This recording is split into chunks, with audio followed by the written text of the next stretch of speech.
Assalamualaikum warahmatullahi wabarakatuh. Kami dari kelompok 8 dari kelas 63 6A31 di sini akan menjelaskan tentang analisis strategi bisnis pada bisnis kopi kenangan. Untuk itu, perkenalkan saya Jasmine Aurelia Putri, saya Bait Naila, Saya Fatimah Rahma Haritsa. saya Kaska Sitangga, saya Rifa Yuni Rahmawati.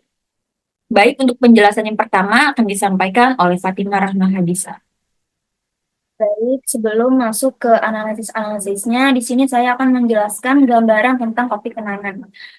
Jadi, kopi kenangan itu adalah sebuah startup yang membuat kopi segar berkualitas dan terjangkau untuk konsumen di Indonesia. Dan kopi kenangan sendiri itu berdiri pada tahun 2017 yang didirikan oleh Edward Tirtanata dan James Prananto.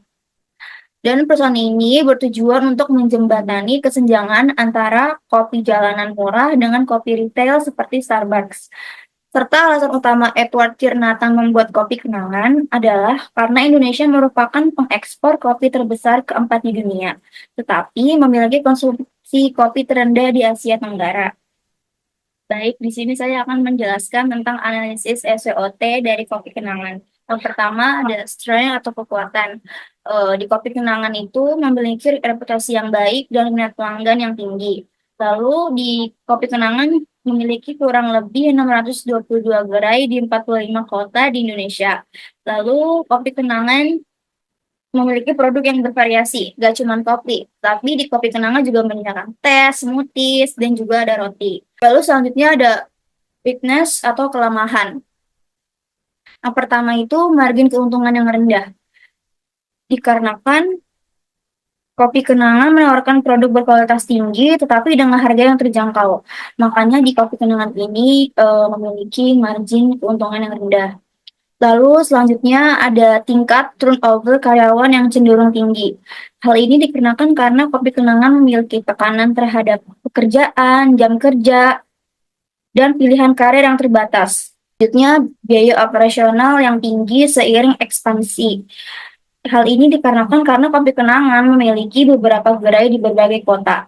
Maka kopi kenangan harus menanggung biaya operasional yang tinggi, termasuk sewa lokasi strategis, biaya distribusi bahan baku, dan biaya manajemen sumber daya manusia. Selanjutnya, analisis SWOT tentang opportunities atau peluang, yaitu faktor eksternal yang positif dan dapat memberikan keuntungan bagi bisnis atau proyek. Misalnya pemanfaatan teknologi digital dan melakukan ekspansi ke pasar internasional. Dan selanjutnya threats atau ancaman, yaitu faktor eksternal yang negatif dan dapat mengancam keberhasilan bisnis atau proyek. Contohnya persaingan yang sangat ketat antara brand dan fluktuasi bahan baku.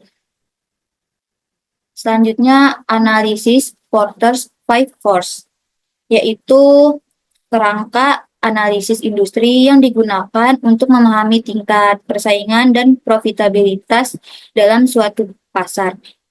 Yang pertama ada ancaman pendatang baru atau threat of new entrants, yaitu contohnya bisnis kopi kekinian mudah dimasuki karena modal kecil dan tren yang harus naik. Meski begitu, kopi kenangan punya keunggulan merek dan pelanggan setia, tapi tetap harus inovatif agar tersaingi.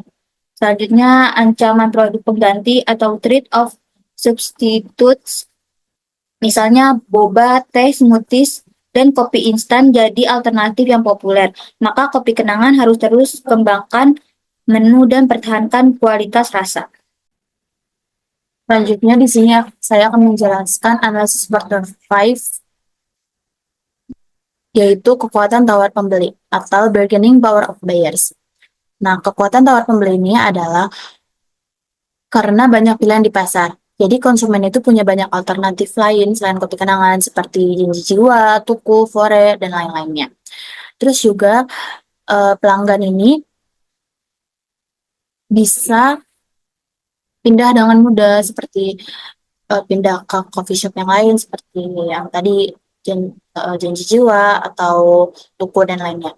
Jadi strategi kopi kenangan yaitu menjaga loyalitas pelanggannya.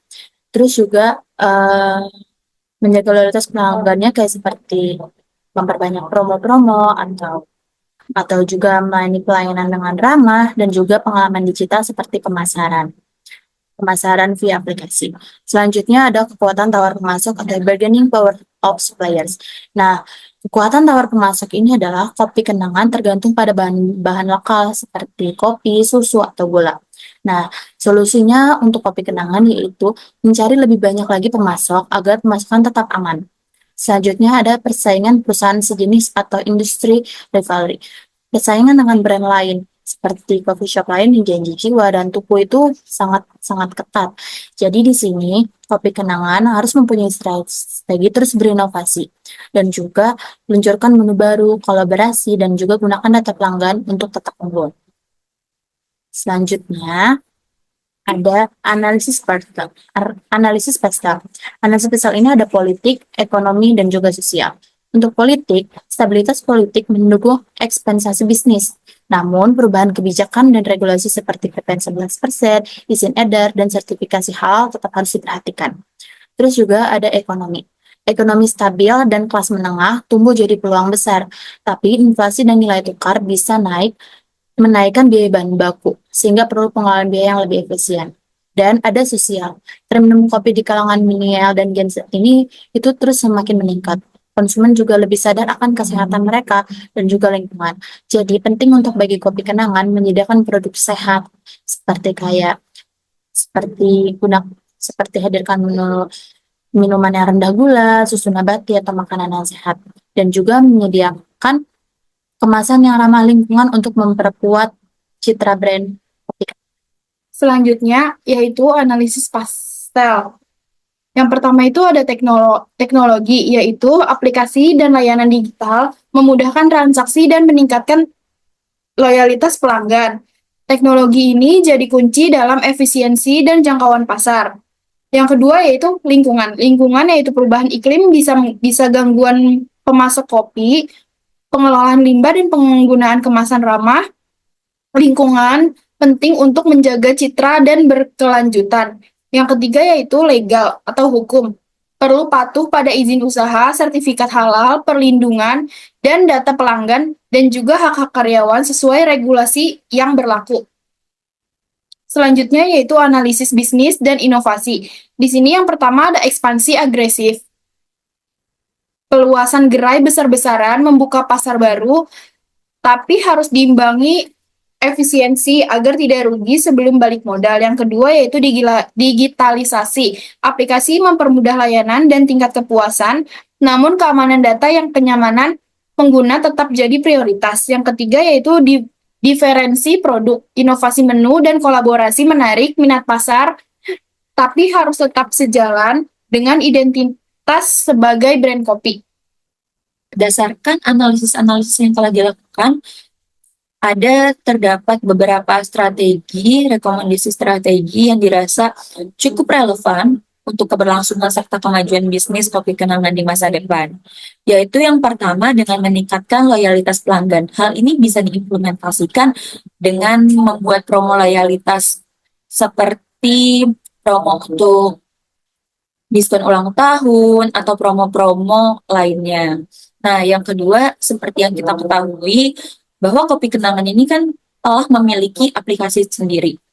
Nah, pemanfaatannya bisa banget kita gunakan data-data riwayat pemesanan sebelumnya sebagai bentuk rekomendasi, atau ketika kopi kenangan memiliki menu baru, bisa banget rekomendasi tersebut ditampilkan pada aplikasi.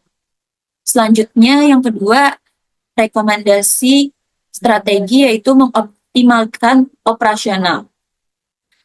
Seperti yang tadi telah saya sebutkan pada poin pertama, Kopi Kenangan telah melakukan digitalisasi layanan, yaitu dengan membuat aplikasi Kopi Kenangan itu sendiri. Yang mana hal ini saya harap terus dipertahankan, karena dengan adanya aplikasi tersebut, hal ini bisa menjadi sesuatu yang efektif dan juga efisien, baik itu dari sisi pelanggan ataupun sisi karyawan yang bekerja di Kopi Kenangan. Nah, selanjutnya mengadakan pelatihan-pelatihan dan juga pemantauan yang rutin terhadap karyawan.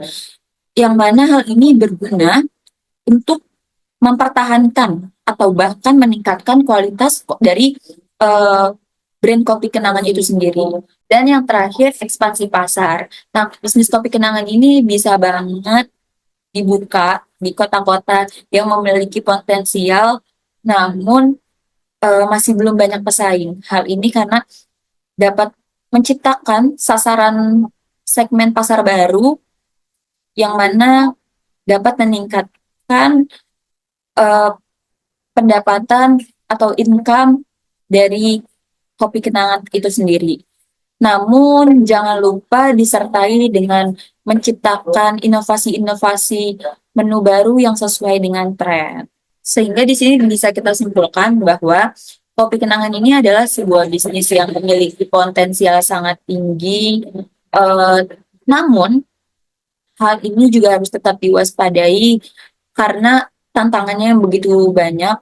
Selain persaingannya yang ketat, biaya operasionalnya juga harus diantisipasi karena margin keuntungannya cukup tipis serta rentan sekali untuk gulung tikar.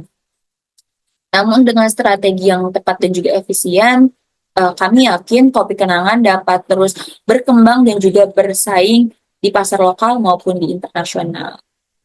Baik, sekian yang dapat kami sampaikan. Kurang lebihnya mohon maaf dan semoga apa yang kami sampaikan dapat menjadi manfaat.